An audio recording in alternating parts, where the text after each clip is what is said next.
Hi guys, and welcome to your daily tarot reading for Wednesday, the 3rd of August 2022. Thanks for joining me. I'm going to use the Tarot of the Witches again for today's reading. This deck I've used a couple of times now in the last few weeks, and there's something about these cards that's just kind of captured my imagination. Every time I look to pick up a deck, it's like calling out to me. Come use me, Greg. I'm the Tarot of the Witches. No, I am really drawn to it at the moment. So let's see what these cards have to say about Wednesday and what energy you'll be working with. Okay, let's have a look. So first card is the Star. Wonderful. Ooh, then we have Temperance and the Moon. Oh, I like this a lot. And the reason I like it is because we've got 3 major arcana cards. So we've got big themes here. So a day that can be really life-changing. And then in this deck, they've taken these 3 cards and they've kind of created a physical representation of that energy. So the Star is usually this naked woman who's detoxing from the negative so that she can let her light shine by being vulnerable. Temperance also usually is an angel, and whether it's male or female, yeah, I guess it's female. And she's dipping her toe in the water, and there's this path to enlightenment that opens up. But then the Moon is usually represented as the moon, and this path that's scary and difficult to pursue. But here again, it's this female figure who seems like the gatekeeper or the keymaster or something like that. So this feminine energy via these 3 cards, it's really about taking a situation in your life. I feel the relationship you have to your life purpose, the relationship you have with your life purpose.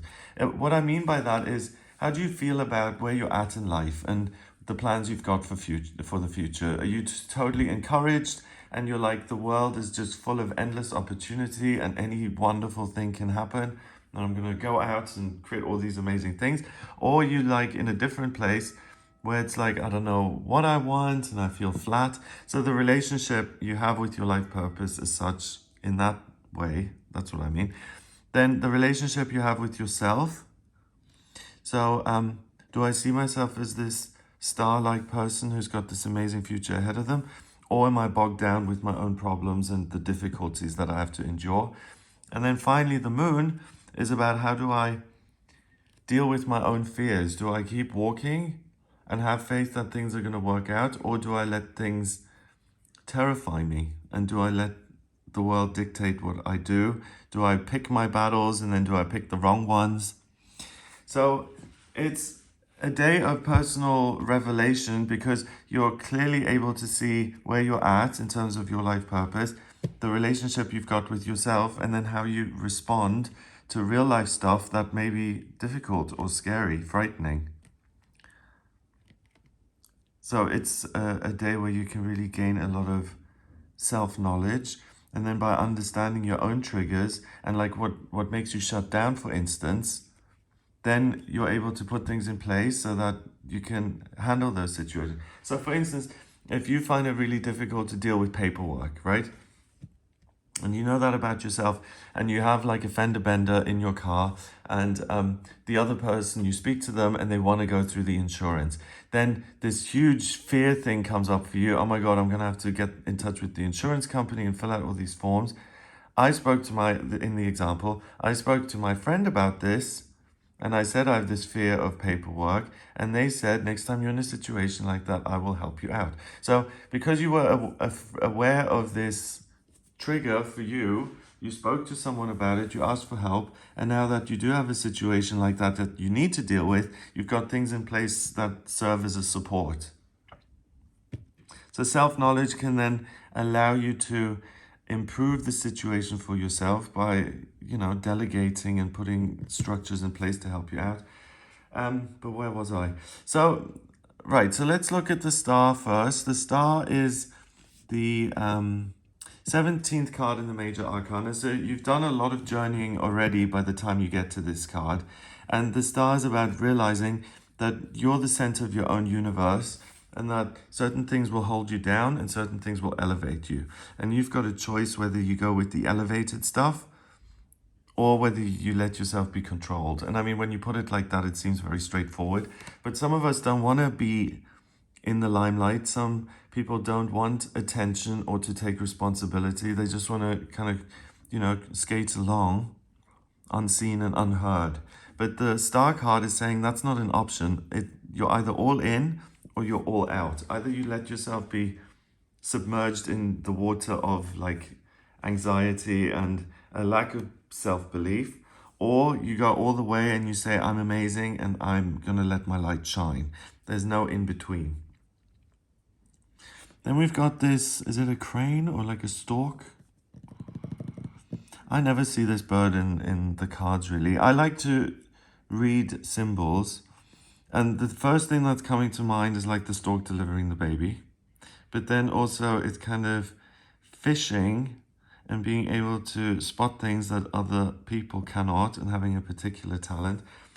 Oh, so it may be obscure, and the card is saying to me through this bird here is that you have a talent whether you like it or not. You may have a really weird talent that you think is obscure. Like you may be the world's foremost beekeeper, or you may be the world's leading authority on eyebrows.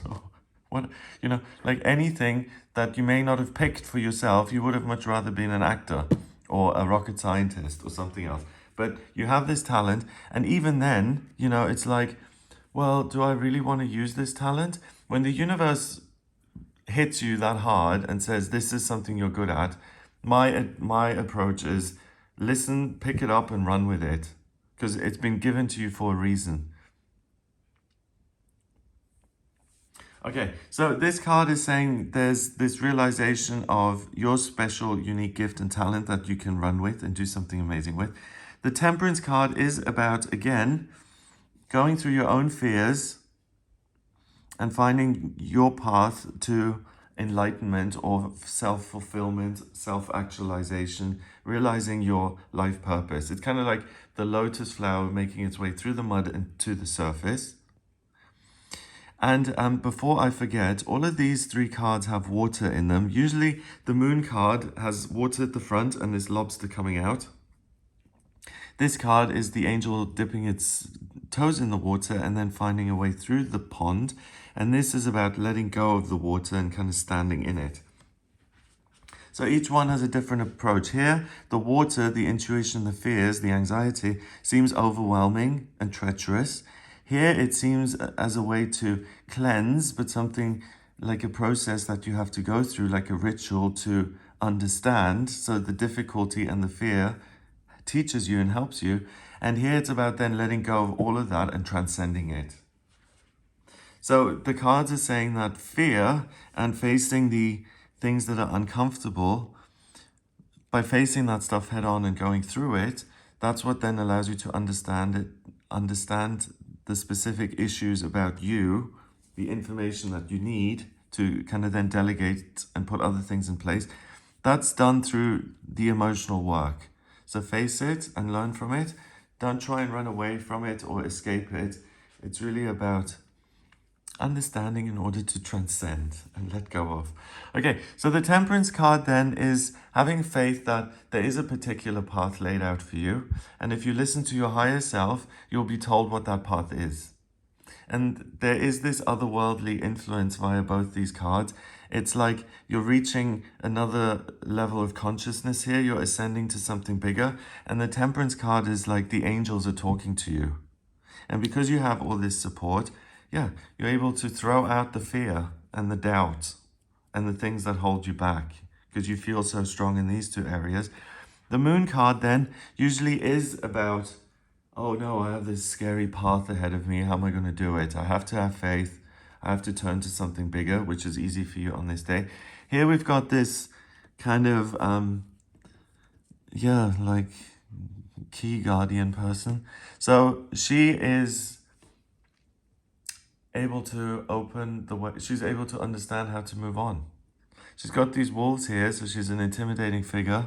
She's got key information that other people would like. So she's like the gatekeeper in the sense in this deck, it's about through the negativity. Negativity isn't just there to make you suffer and to be awful. It offers you something, because a lot of the keys are hidden in the darkness. And by bringing the light, you're able then to have solutions to other issues you run into in life. So this card to me is saying dark night of the soul is actually a very good thing, because it strengthens you in future and it makes other life issues really minimal in comparison. Interesting. Kind of like the hermit with the torch here. So altogether, the cards are saying that if you face your difficulties, your emotional stuff that's revealed to you, you're able to work your way through it, overcome your fears, feel stronger and more confident in yourself, and shine in an area that you'd been afraid to before. Yeah. Okay, number-wise, let's see. And also, all of these are like between the 15th card, 14th card, and the 18th card. So that's the chapter of the Fool's Journey in the Major Arcana, where you're really getting into more sophisticated territory. You know, you've met the Empress and the Emperor and the Hanged Man and Death. Now it's about self-actualization and connecting with the higher realms and using your fear as a tool, as an intuitive compass, and starting to grow up about who you are and how valuable you are, and not indulging in things like, oh, I'm not this and that. I am something special, because I'm on this planet right now and I'm breathing. That qualifies me. Like, no one else is doing this. Body's breathing. I'm doing it. So I like to simplify things to like their bones, right? And I mean, to me, that's a really nice way of simplifying self-worth and self-esteem. If you're able to be conscious on this planet, then that makes you special. To me, that resonates for some reason. It makes sense. I don't know. Okay, so let's see. We've got, oh, this is going to be another good one. It doesn't. We've got 17 and 14. 17 and 14 is 21, 31, okay? And then we've got 18 is 31. Is it 49? 49, yeah. 4 and 9 is 13. 1 and 3 is 4.